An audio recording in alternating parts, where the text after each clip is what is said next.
Now, troops. Troops are what you need to do when you want to do encounters. So enemies don't mean anything on their own. You can't just run into enemies in RPG Maker VX-Ace without putting them into troops. Now, the beginning troop it has here is 2 slimes, as you can see right there.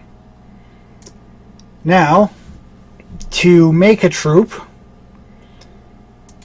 you just come over here, change maximum 31. So, let's say I want to make a troop. I go over to the number of the troop I want, and let's call it slime times 10. Times 10. Right? So that, again, the name. So I go over here, I want 10 slime. So I highlight slime, I add 1.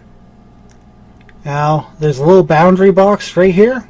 You could click inside of that and drag the slime around anywhere you want. And that's how it will look inside the picture you see when you're playing the game.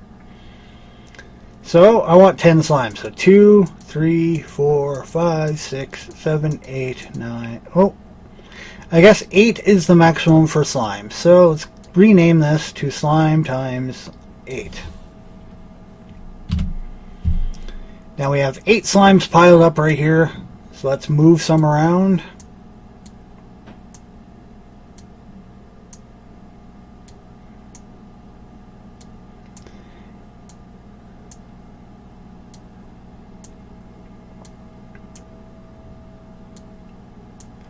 And there, now we have made a new troop of 8 slimes. And that's what it will look like with whatever background you choose for inside the game. So, change maximum, let's put that back down to 30. Again, we're probably not going to be using any of these troops, troop numbers. So I should have changed that to 1. Change it back to 30, then delete slime times 2.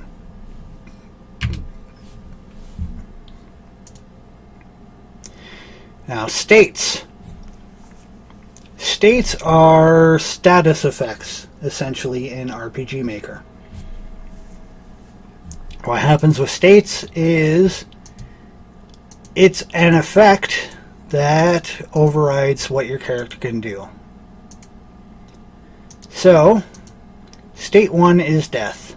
It's also built into the base code of RPG Maker that State 1 is always death. And it will be triggered every time a character's hit points reaches 0. So you never ever want to change death no matter what. Now, poison, blind, silence, confused, sleep, paralysis, stun, guard. Those are pretty common, whatevers inside of any and all RPGs. So is regeneration, and the rest of this doesn't really isn't really needed. So delete, regenerations, but delete.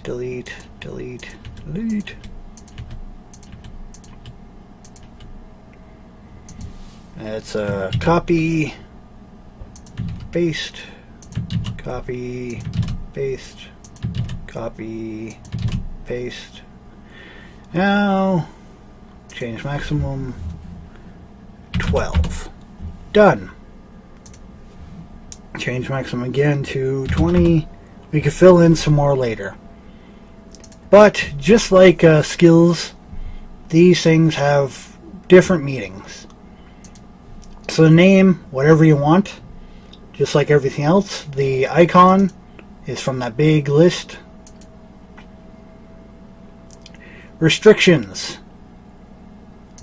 This is what happens no matter what. So, attack enemy is you could only attack an enemy. Attack anyone means you always attack whatever. Randomly, so it's great for confusion.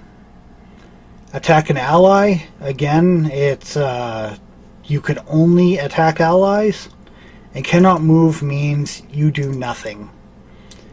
Priority, the higher the number, the higher in your list this appears, so you know what's happening.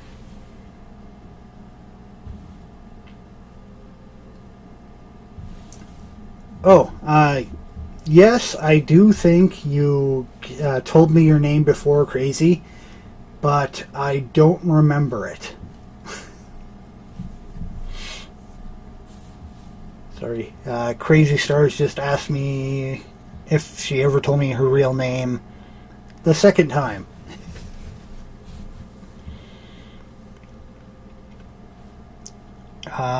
Okay. Now, removable conditions. Death usually can't be removed. You have to have specific things to happen to remove death. But, let's say it was something else. Usually, things end when the battle ends. So as soon as a fight is over, a lot of these conditions go away. There's also automatic removals. So, it will check every turn or every action, blind only lasts for so many turns. 3 to 5. So it's a random number between 3 and 5 turns, and will check for remaining time at the end of every action or the end of every turn. So, actions are when the character fights. Turns are when the entire party has fought.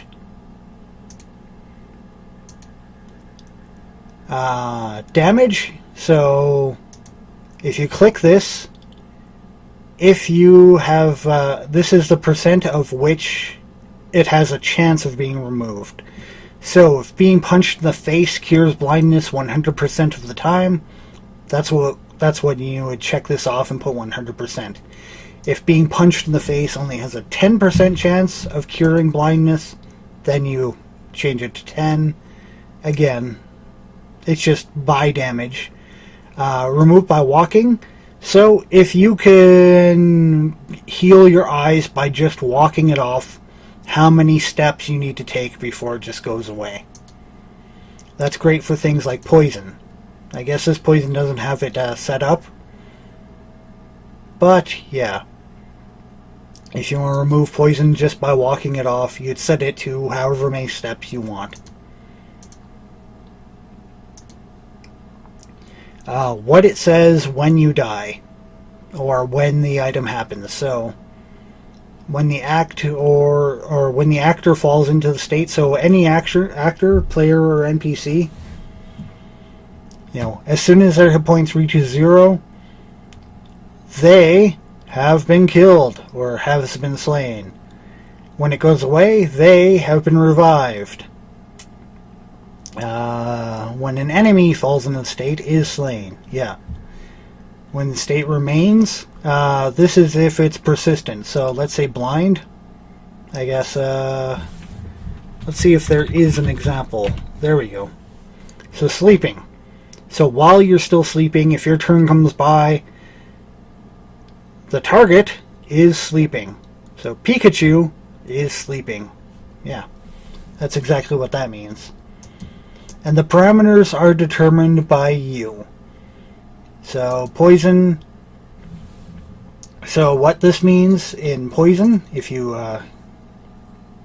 check it out, is HRG is hit point regeneration minus 10%, because you're poisoned, it's going down 10% of your maximum every single turn. And that's what that means. And if you make new ones, you decide what these extra little bits are. Animations, you can make these yourself. They're really, really hard to do. They're done cell by cell. And we saw some earlier, possibly. But here's, let's say, hitting somebody with a physical attack. This is done just by these 3 cells of animation being moved around with some sound effects added. And that's what it looks like. I am not very good at this, so I'm just going to leave this all alone. Your tile sets are just that, what you use when you're making maps. So you'll see over here, you could already see some. So that would be exterior. So when you look over here, the exteriors is what's up there. So that's the outside A1, so that's up here. If I go to B, so if I go to B, you'll see all these little icons. If you check that out, go to B, there's all the icons. Now, let's say I want to make a new one.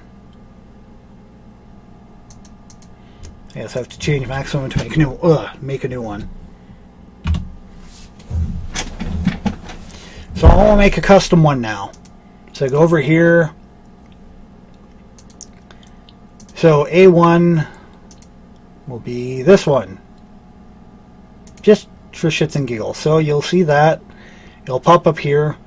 Now what these, the X's, O's, and whatever, for passage, means can you walk over it. X is no, circle is yes. Passage. What directions can you go over things? Ladders. Can you climb it? Yes or no. Bush. And what bushes are in the game is whether or not you look like you're behind it. Counter. What counters are is if somebody's on this end and you're over here and you talk, it will count the person as being right there. So it's good for shops. Damage floor means if you walk over it, you will be taking hit point damage.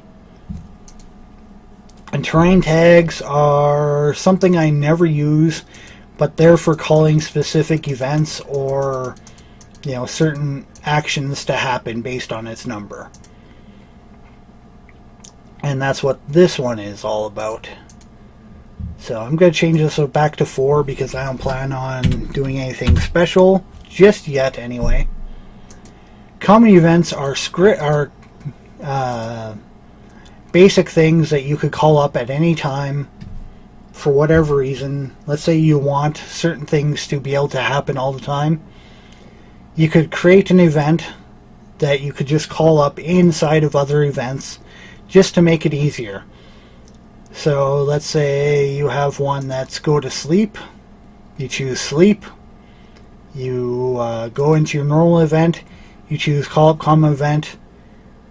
There's a sleep event.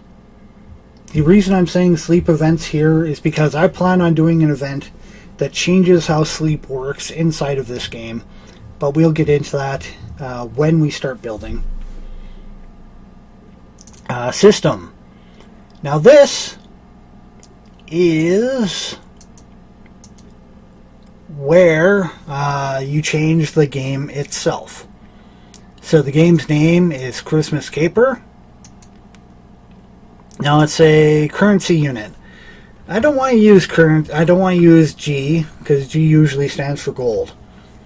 Let's call the currency Joy or Jolly.